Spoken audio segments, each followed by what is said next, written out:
All right, so what is self-defense? Go ahead, type right now what you think self-defense is. I'll give you a short answer, but it might not be what you think. And it's probably controversial and it's a hot take because I kind of think martial arts is not actually self-defense. And self-defense is not martial arts. I know this sounds crazy, but martial arts is a factor of self-defense, but it doesn't make the whole picture of self-defense. Sounds weird. That's a short answer. You can bounce if you want to.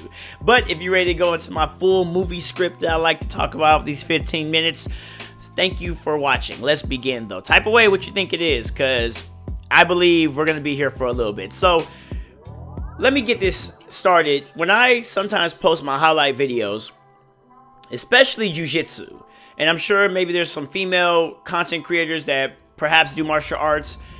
If there's someone, like, it's always that random comment and they're like, oh, well, this wouldn't work on the street though. And like, duh, like, of course this wouldn't work on the street. And of course I wouldn't be doing this on the street. Of course I wouldn't be doing rolls all over the street. I mean, I could do it, but I'm not going to do it. That's not the first thing that I'm looking for. You get what I'm saying? But people always love to just discredit the martial art they see. And I do believe that the reason why you see people discredit the martial arts they see, I think it's two types of people. We're gonna get into it because we're gonna get into what I'm talking about. But this is my tangent. I think it's two types of people. I think you have some people who are actually jealous. I really do think jealousy stems from this certain group of people. They don't like what they see. They feel intimidated by it. So they just try to discredit it and say, well, that wouldn't work on the street. It's a form of coping. And the second is actually from the self-defense community. The self-defense, I seen someone say self-defense is a philosophy. I kind of agree and I thoroughly disagree at the same time. I believe self-defense is actually applied psychology. I really do. I believe applied psychologists should be studying self-defense because it's a part of that curriculum. And what I'm talking about is let's break it down to the way I see self-defense. I believe that if you just study martial arts specifically for self-defense, unless it's jiu-jitsu and you're a woman and your goal is sexual assault prevention. Now it's a little bit different. But for the most part, if you're a woman and you're doing Muay Thai, if you are a guy doing just jiu-jitsu, I think your martial art would get you killed. Me personally, I do. If that's your goal, you imagine yourself taking on multiple opponents, you're probably gonna die. I have done a lot of research when I first started like my journey in martial arts, and one thing that blew my mind that actually made me terrified of street fighting, despite being in real altercations before, was the amount of martial artists that were, just unalived and destroyed and 6 feet under. Like I had researched and seen even, those dark web. I've seen many videos of guys, like it was horrific, and it made me realize, oh, martial arts actually will kind of get you killed. Okay, damn. So this is what I believe. I know some of you guys see me, I'm really good at jiu-jitsu, I have some decent striking skills, or if you want to call it decent, whatever. I know someone's going to be typing, well, technically, but no, I have some decent striking skills, but that's not the first thing that I would do in a self-defense scenario. So this is my hierarchy of what I believe of what makes up self-defense. Okay, so it's a unit. It's a unit. It starts off like martial arts is a factor. Keep in mind, martial arts is a factor of self-defense, but it's not the first phase of self-defense. The first phase comes in a unit, and it is social skills. Number one, social skills. Number one, or no, that's number two. Number two is social skills, but number one is environmental awareness.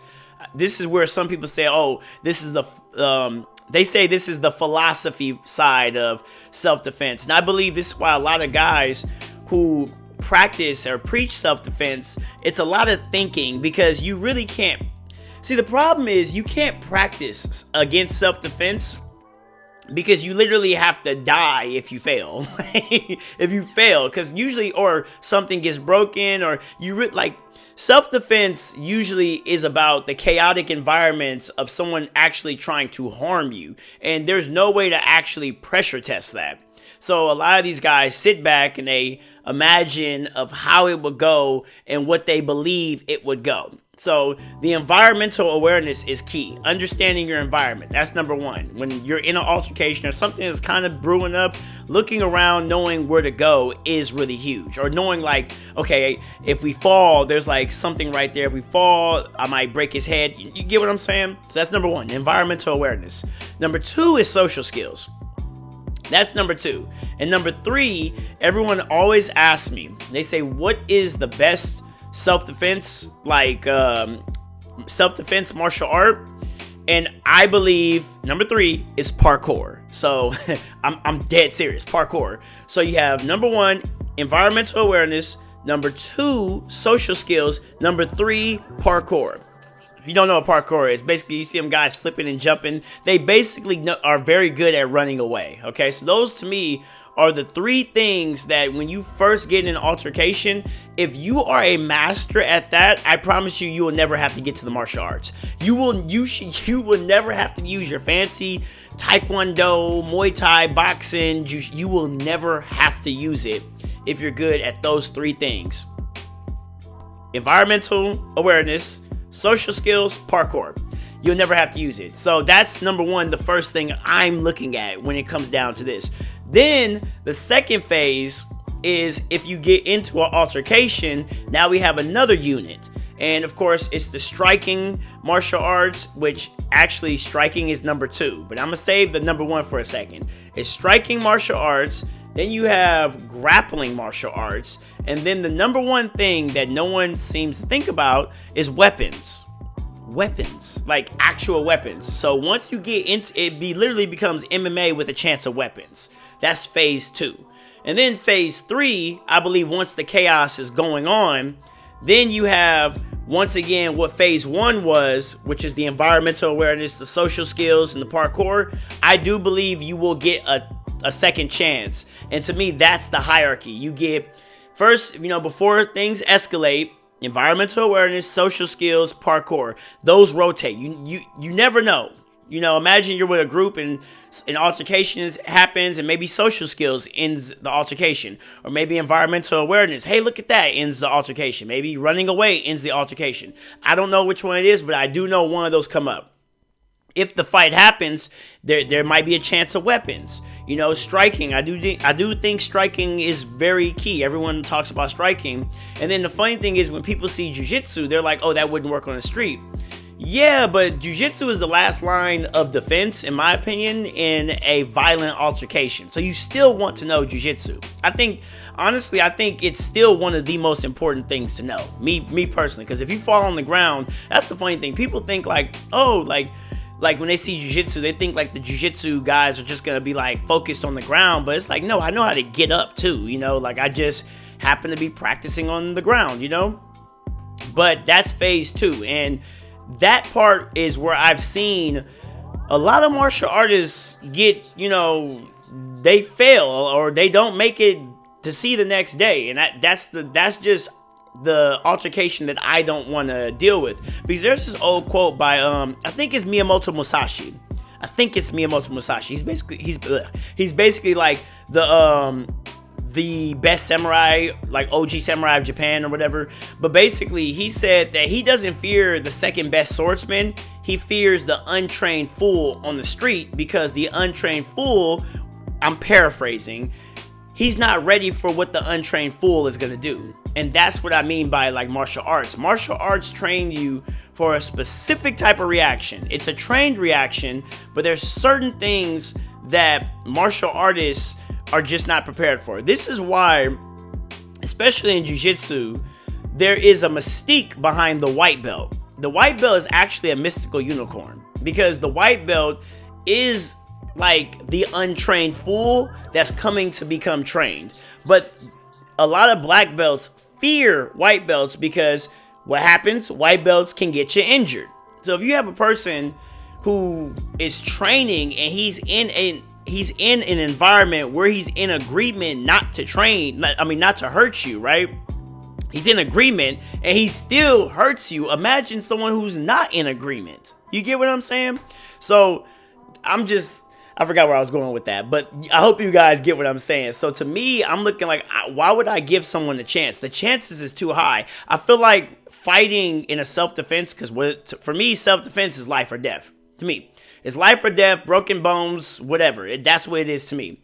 So it's like playing chess, like a chaotic live version of body chess. If you ever play chess, at some point, there's so many things that's happening in chess. Like there's pieces over here, there's pieces over here, pieces over here. And it's too many variables that's actually going down. And I just don't want to give somebody a chance to, but I'm going too far. I'm going a little bit too far. So this is what I mean. Like this is self-defense to me. Self-defense is an applied psychology. To me it is. It's not a philosophy. It's not some and then also you can't even really, it's not a martial art, because martial arts, what is martial arts? I'm probably going to make another separate video of that, but just off the dome, you're seeing me doing it in real time. I'm going to come up with what I believe martial arts is. Martial arts to me is basically systems. It's systems of fighting, right? And the one thing that makes every single martial art effective is, can you stress test it? That's what makes Muay Thai so effective. That's what makes Jiu-Jitsu so effective. That's what makes boxing, wrestling so effective, is you can stress test it. Now the problem is, the reason why I said self-defense is not a martial art is because you can't stress test it. You can't. Tell me, you need someone to actually try to stab you with something. Oh, we can get the little fake knife. Nah. Because I think the real deal, when someone's actually trying to kill you, that's kind of like competition. Have you ever actually went to a competition in your respective martial art? You know that like adrenaline dump that you get? Now I feel like someone actually trying to stab you with a real knife, that's like competition.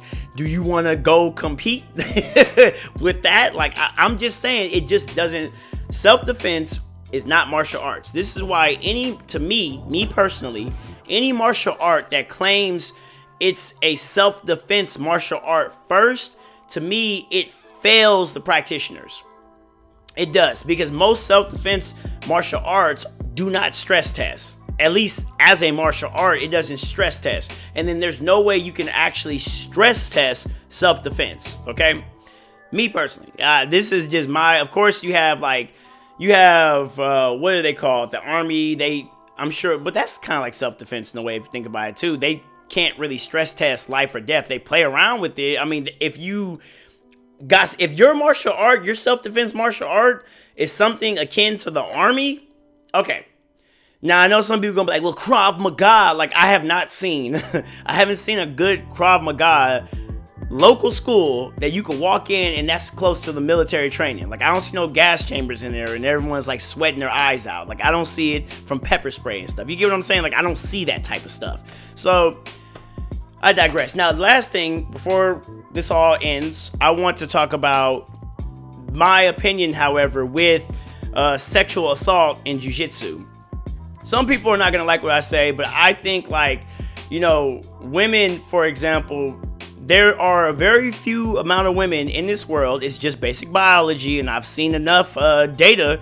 There's not most women, let me say this, the majority general amount of women do not have the strength to knock out a grown man. Just watch MMA and watch boxing. There's not a lot of knockouts coming from the women, okay? Now, let alone you have to do that on a grown man. So I think a lot of women's, one of their biggest concerns is sexual assault. If you ask me personally, if we're talking about self-defense for sexual assault, I still maintain, and I'm willing to put a gun to my head, a knife to my head, or whatever you want to say. That sounded kind of dark, but I'm willing to bet money that jiu-jitsu is the best self-defense martial arts for a woman for sexual assault prevention. Why? Because whoever is trying to sexually assault her is typically, I don't quote me, but typically they want her alive. You get what I'm saying? And I just can't see a guy who is untrained going against a well-trained jiu-jitsu girl. Even if she's traumatized, her body is going to move for her. Trust me, the body's going to move. all that training is going to be twisting, turning. Like, there's just certain things that's not going to happen. He literally has to knock her out. And then that's another story. But that's all I got. What do you guys think? To me, I didn't even say, I guess self-defense is life or death, and you can't stress test life or death. So that's all I got to say. You guys take care.